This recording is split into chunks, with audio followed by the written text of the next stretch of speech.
অভিষেকের বক্তব্য, তাঁকে গ্রেপ্তার করা হলে বয়ান আদালতে জমা দিতে হবে এবং তাহলেই সব স্পষ্ট হবে তিনি কোন তদন্তে সংশ্লিষ্ট তদন্তকারী সংস্থাকে কী বলেছেন।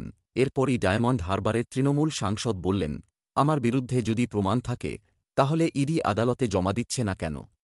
আদালত তো চাইছে। তদন্তকারী সংস্থার কাছে কী ট্রেল রয়েছে তা আদালতে জমা দিতে বলা হচ্ছে।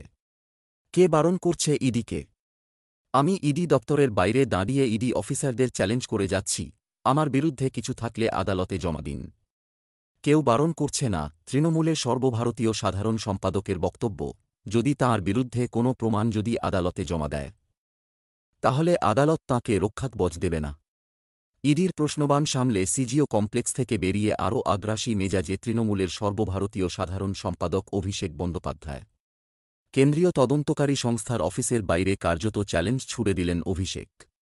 হুঙ্কার দিয়ে রাখলেন, প্রমাণ থাকলে গ্রেপ্তার করুক তদন্তকারী সংস্থা। প্রসঙ্গত, সম্প্রতি ইডির চার্জশিটে সুজয়কৃষ্ণ ভদ্রের সঙ্গে অভিষেকের সম্পর্কের কথা বলা হয়েছে।